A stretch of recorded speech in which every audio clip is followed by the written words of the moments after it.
Hoy nos adentramos en los oscuros y profundos orígenes de uno de los cuentos infantiles más icónicos, Caperucita Roja. Olvídense de los lobos torpes y los finales felices. Viajaremos a un tiempo donde este relato no era un cuento de hadas, sino una advertencia visceral, una historia diseñada para infundir miedo, sí, pero también para transmitir una sabiduría brutalmente necesaria. Para entender la verdadera esencia de Caperucita, debemos despojarnos de la visión romántica de Perrault y sobre todo de la dulcificación de los hermanos Grimm. Nos situamos en la Europa rural de hace siglos, un mundo donde el bosque no era un lugar de fantasía, sino una frontera peligrosa, llena de depredadores reales y metafóricos. Desde una perspectiva antropológica, Caperucita Roja era un rito de paso oral. Era una narración que marcaba la transición de la niñez a la inminente adultez, específicamente para las niñas. ¿Por qué no para los niños? Porque los peligros que se les presentaban eran distintos.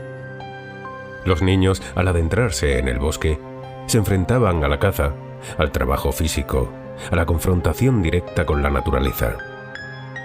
Las niñas, en cambio, se enfrentaban a la vulnerabilidad de su cuerpo y a las expectativas sociales. Aquí es relevante la visión de Bruno Bettelheim, el famoso psicoanalista y escritor de psicoanálisis de los cuentos de hadas. Bettelheim argumenta que estos cuentos, en sus versiones originales, ayudaban a los niños a lidiar con sus ansiedades internas y a enfrentar los desafíos del crecimiento.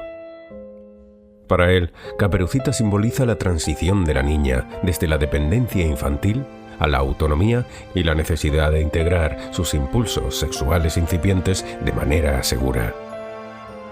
La caperuza roja, más allá de un simple accesorio, es un símbolo cargado. En algunas interpretaciones folclóricas, el rojo intenso se asocia con la menstruación, con el primer sangrado, el despertar del cuerpo femenino.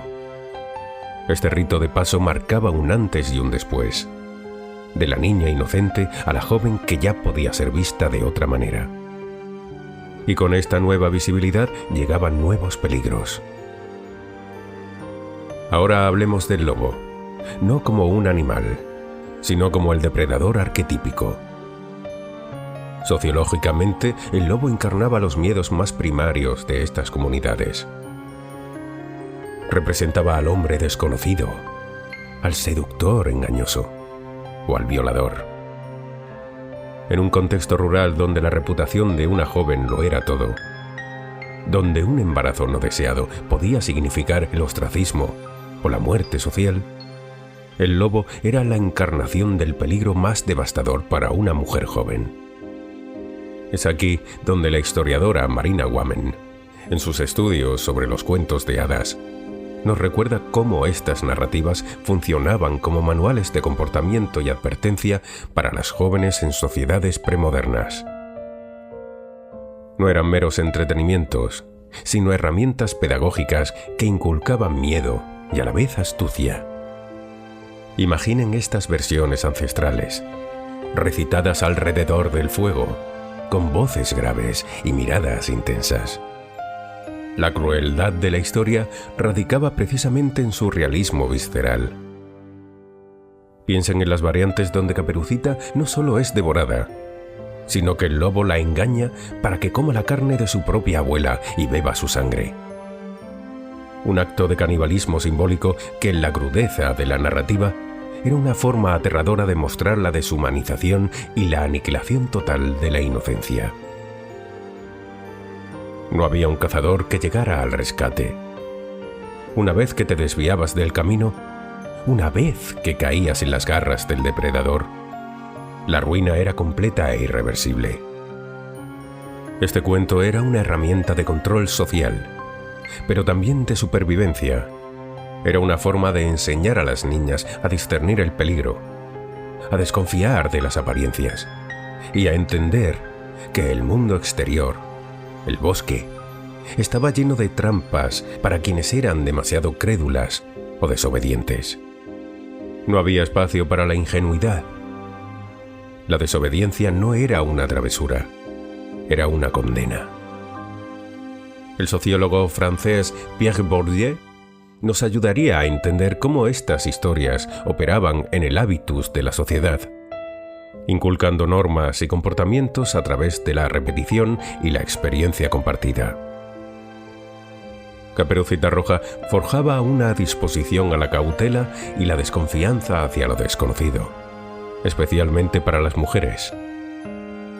Las versiones antiguas, a diferencia de las modernas, a menudo mostraban a Caperucita siendo astuta, intentando engañar al lobo para escapar.